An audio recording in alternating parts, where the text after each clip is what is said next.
Chapter 27. The next day after we woke up, and after Helene had spent 100 or so hours eating, her eyes brightened. "I almost forgot to tell you," she said. "In the middle of the night, I had an idea for you." The sun had recently risen with her billion golden arms, and I will admit that I worried Helene would tell me some unsettling ideas about the sun not being God. I worried Helene would tell me that ants were God, or mushrooms, or some other upside down notion. But instead, she had a question that was very good and an idea that was even better. "You were saying yesterday that you were planning to free the bison," she said. "But where will you bring them once they're free of their fencing?" Now, this I didn't know. It was one of the things I hadn't worked out. The farthest I'd taken the plan was to the sea. I kept picturing them on the sand running free, but that's where the dream ended, and I told her so. She said, and looked out to the roiling ocean. "Well, I'm so grateful to you for sticking up for me with the other goats. I can't tell you how grateful. So I was up half the night thinking of how to repay you." I told her it was wholly unnecessary that she repay me, and she grinned. "I knew you would say that," she said, "but anyway. In the middle of the night, I had a thought. Why not bring the bison on the ship, back to the mainland? Where we'll go, there's more than enough room for all the bison in the world. There's 1 billion miles where they can run and graze and sleep and even hide if they need to. The land never ends. I have lived there all my life and haven't seen even a tiny part of it." Now, immediately this idea seemed a perfect one to me. An idea so flawless and inevitable that I knew we had to make it real. But would the ship really be big enough? How would the bison not be seen and expelled? "Good question," she said. "It'll be tricky because they're so large.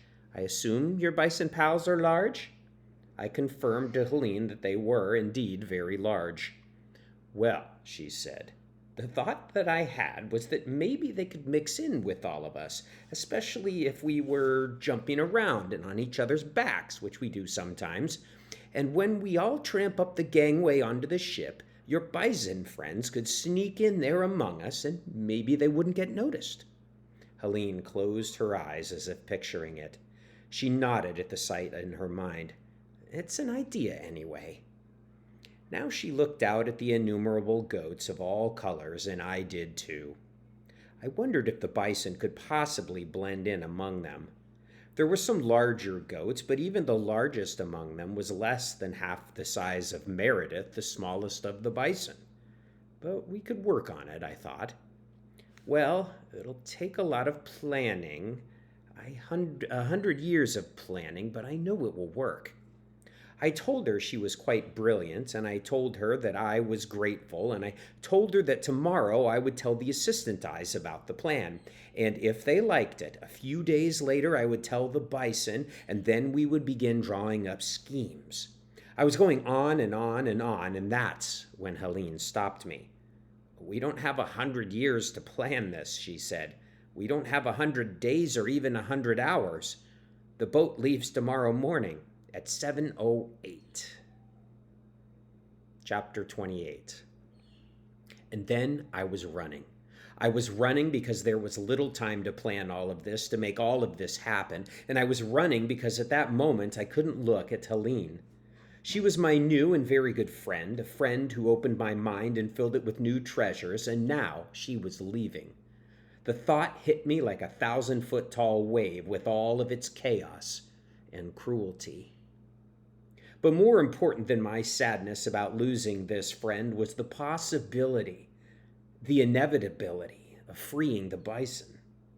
Helene's plan was the most sparkling and logical and inspiring plan we could ever conjure. And so I ran to spread the word. In my history of running fast, this was far and away the fastest I have been. I pierced the air like a knife thrown. I bent the trees. I created a vacuum that threatened to suck the clouds from the sky. I ran to gather the assistants for an emergency meeting and succeeded in seconds. I told everyone to meet me at the top of the rock, and they hustled to do just this. Everyone but Bertrand. I could not find Bertrand, but we could not wait. I assumed he would hear or would fly over and find us soon enough. In the meantime, we needed to move ahead. 7:08, I said to Angus. Is this something related to time? Helene said that's when the ship leaves. Yes, Angus said with great seriousness and pride in his time-telling. That means the morning, not long from now. I told the assistant eyes that all the vague plans we'd made to free the bison would have to move up, would have to come into sharp focus immediately. We'd have to plan and practice all day and night and be ready to free them at dawn, to get them on the boat well before this 7:08. It was the only way. This was our first and last chance to set them free, not just free to run on the beach for a moment, but free forever.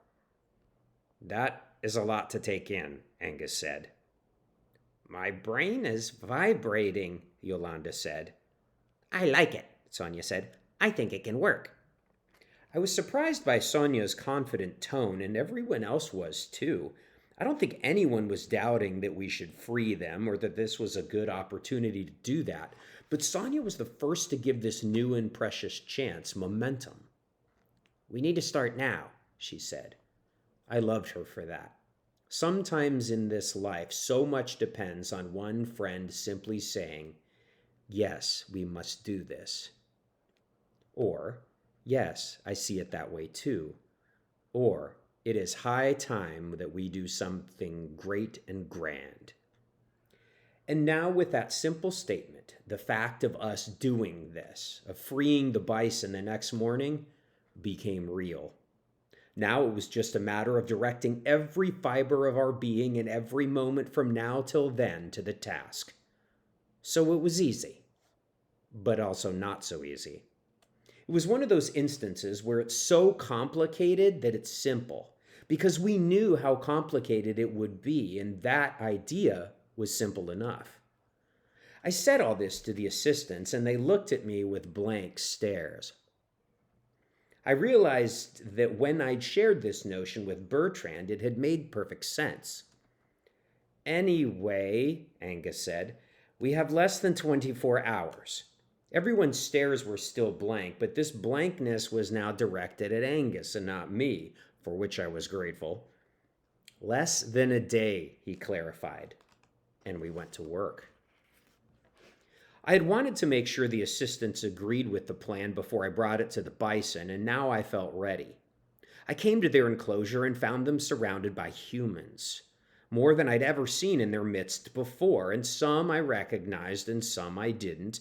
There were 10 or more, and they had equipment, tools, poles, ropes, little silver discs, and little black boxes. What were they doing? I couldn't get close.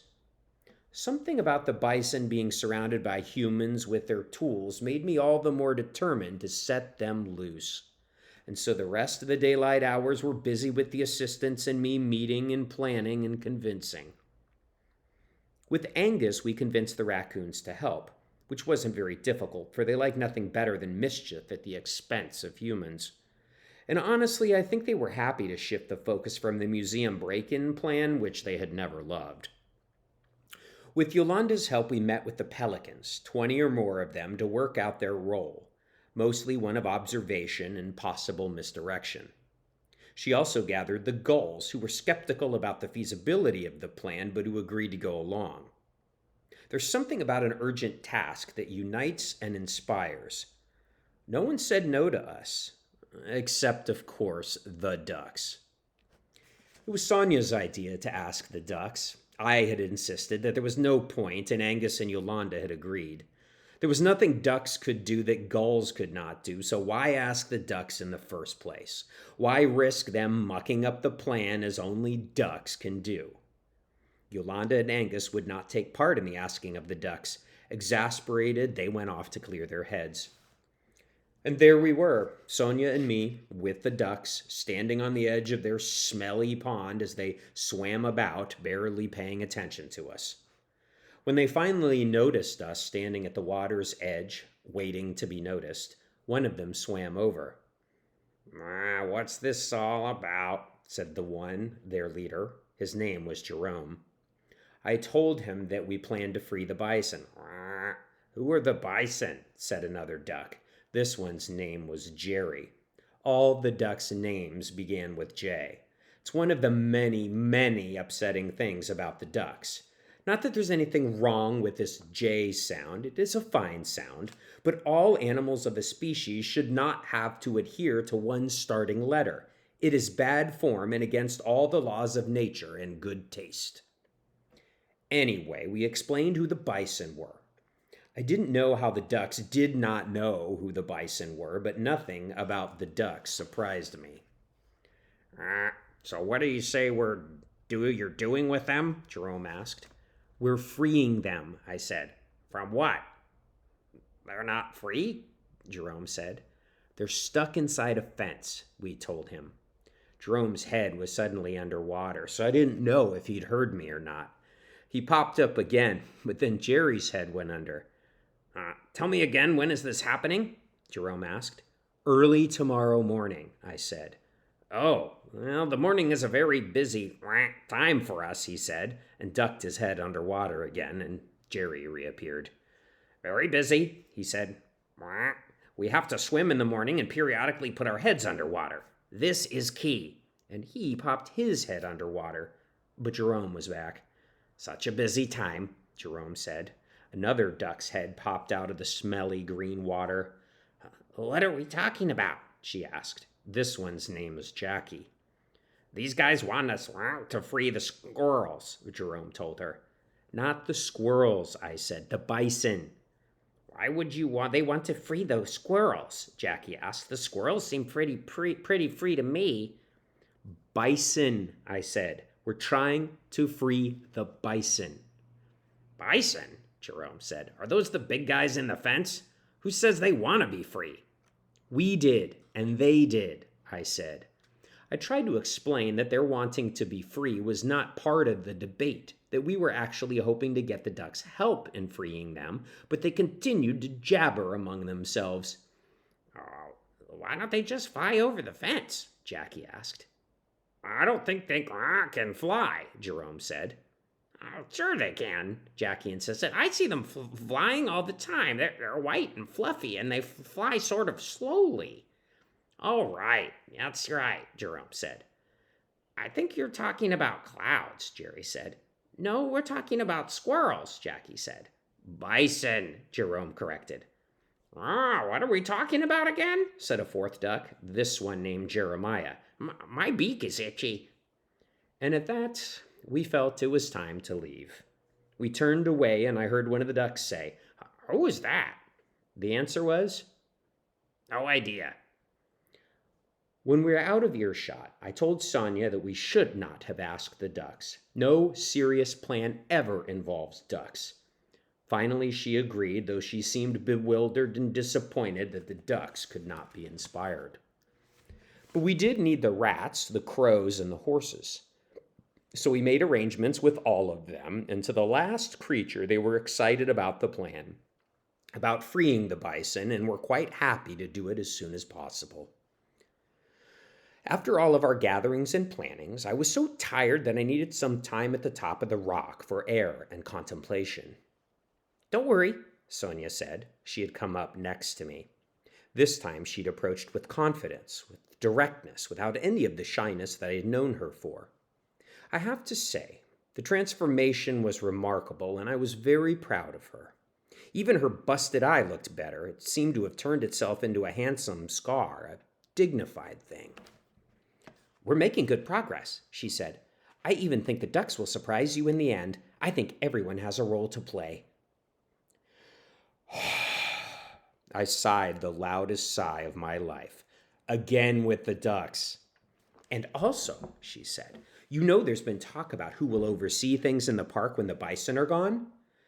Now, I hadn't had time to think of this. Yes, when the bison were gone, they would leave a void, a rather large one. Some group or someone would have to step in and become the leader, the overseer, the keeper of the equilibrium. It could be you, Sonia said.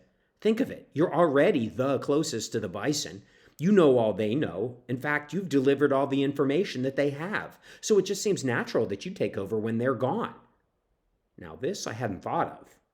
And in fact, never in 10,000 years would I have thought of such a thing. Me as keeper of the equilibrium? Sonia must have seen the astonishment on my face. But who else could it be? She asked. And though I was flattered to be thought of this way, and I could see the logic given my proximity to the bison, all I could think of was Bertrand. He was the one I went to for wisdom. Could I be the keeper of the equilibrium when I looked to someone else for guidance? I thought about this as we crisscrossed the park, making our final arrangements for the bison's escape. There were routes to clear, there were animals to warn, there were humans to count, there were distractions to design, and there were goats to engage. Chapter 29.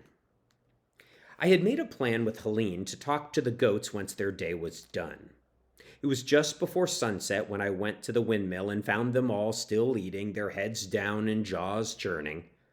Helene led me to a hill overlooking the field of flowers and weeds, although the weeds were nearly gone. Not one of the goats looked up. Just bark, Helene said.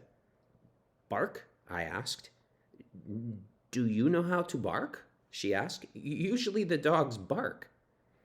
I had only barked a few times in my life. Being the eyes required speed and stealth, and barking eliminated both, really. Barking brought attention to oneself and slowed one down considerably. You can't run so fast while barking. Not everyone knows that. But I understood her meaning. I needed to make some sound so that the goats would take notice. And only a few of them had seen me ever, so I figured a very loud first impression might be in order. Yip, I said. Or I thought I said yip, but even Helene, who was standing next to me, didn't seem to hear it. The wind from the ocean was strong, so I thought my yip might have gotten lost in the offshore breeze. I tried another yip, this one louder, and this time Helene took notice, but also smiled a pained sort of smile, as if to tell me that my yip was more like a yip. I had to do much, much better, and so I decided to just go big and bark. So I sucked the wind from the ocean, and I ate the clouds from the sky, and I looked to the sun, and I gathered from her all the strength that she had to give. And then I roared a kind of bark that was also a howl and a bellow and even a bit of a squall. I had my eyes closed as I unleashed it, and when it ended, I opened my eyes to find 1,000 goat heads and 2,000 goat eyes looking up at me, terrified. I had no idea what to say to them. But Helene did. In the morning, she whispered to me. In the morning, I roared. We will engage in a heroic act, Helene whispered. We will engage in a heroic act. Already I saw that these were the right words. The goats, who I took to be only interested in eating prickly leaves, seemed very interested in the words heroic act. We will cloak and free 3 animal captives, Helene whispered. We will cloak and free 3 animal captives, I roared. I repeated her words for a bit, and soon enough I had gained confidence, momentum enough to lay out the plan. The work of the goats was not so complicated, I should say. They merely had to surround the bison, leaping and baying and generally making chaos all around, so that the humans minding them would have trouble seeing the bison in their midst. By the end of our gathering, I was convinced that the goats would perform their duties with passion and determination. The rest would be up to the gulls, the pelicans, the rats and raccoons, the squirrels and the horses, with absolutely nothing being done, please and thank you, by the ducks. The only problem with any of this was that we had not yet found an opening to tell the bison about the soonness of their escape. All day the bison had been surrounded by those new humans in official-seeming clothes with all their new tools. Every so often, Yolanda would fly overhead to see if anything had changed, if the humans had left, and it wasn't until deep in the evening that she reported that the bison were again alone. "We heard," Freya said to me when I finally snuck into the enclosure. All 3 bison were in the corner farthest from the human-made parts of their world, and we are ready. "We are so ready," Meredith added. The humans had spent the day measuring and weighing and poking the bison. "It was humiliating," Samuel said. "Degrading," Meredith said. "There were new people from a university of some kind," Freya said. I did not know what a university was, so I said nothing. But I saw that Freya was both depleted and very angry, and in fact I had never seen her so angry. "The usual parks people treat us kindly," she said. "We have known them for many years. In most cases, we have been here far longer than them, so there is a respect there, a respect for one's elders. But these new people, to them we were just things, rocks to turn over and inspect." "Things to poke and prod," Samuel said. "So we are ready to go," Freya said again. I was thrilled to hear this, so we went over the plan which both Freya and Meredith found reasonable and plausible. Samuel was not optimistic about its likelihood of success, but I had anticipated his dour outlook. As long as Freya and Meredith were for it, though, it would happen, and Samuel would go along. Freya had told me many times that Samuel would do anything to avoid being alone. "Now, Johannes," Freya said, her eyes suddenly intense and upon me, "when we're gone, I would like you to take over. I would like you to be the keeper of the equilibrium. Would you do that?" I could not respond. There had been no build-up, no preamble. But Sonia had been right. "I know it's quite a bit of responsibility," she said, "but you are the clear choice. You have been essential to our work, and you've been privy to our deliberations and judgments. You are younger than we are, of course, but we have every faith in you." "We really do," Meredith added. She smiled at me through watery eyes. "You'll do well." Samuel said nothing, and finally Meredith turned to him, annoyed. "Now would be the appropriate time for you to offer some encouragement?" "Well," he muttered, "there really wasn't anybody else." I accepted. I would be the keeper. "But when can we talk about everything I need to know?" I asked. There were so many thousands of things to ask, and there was nowhere near enough time. "My son," Freya said, "you have been the eyes for a long, long time. There's nothing left for you to know." And though I did not believe this, I accepted her verdict. I had no choice. Samuel gave her an imploring look, and Freya looked down and then at me. "There's one more thing," she said. "Yes?" I said. "You're half coyote," she said. "Okay, sounds good," because I had not heard her correctly. "No," she said, her voice firm. "Listen to me carefully. Your father was a coyote." I laughed because it was such a stupid thing for them to say such a terrible thing at a time like this when we had so much important planning to do. "I'm sorry, son," Freya said. "Maybe we should have told you sooner." "I told you we should have told him sooner," Samuel said. I couldn't speak. What Freya had said didn't make sense. "Think about it," she said. "Why do you think you're so fast? Why do you think the other dogs look at you like you're different, like you're similar but radically apart?" My throat dried. My eyes swam. "Why do you suppose you make the unusual sounds you do? Do you know any other dogs who say ha-ha-hoo?" Now, as you know, I had always thought all these things were due to me being a free dog, a fast dog, an extraordinary dog. "This is what a coyote says," she said. "This is the sound your father made." We loved that sound. She looked to Samuel and to Meredith, who both smiled. I could tell that their minds had just journeyed far into the past. "Your father was the last coyote on this island," Samuel finally said.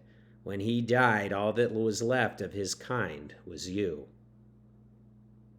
Oh, how my mind spun. For a moment I believed them, and then I did not believe them. No.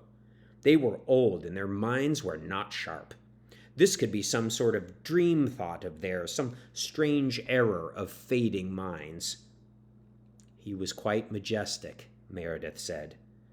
"I had no plans to ever tell you," Freya said, "because it would not help you to know. It would only endanger you, really. It was better for you to think that you were all dog. But now that the humans are looking for a coyote, you should know." "They're looking for you," Samuel said.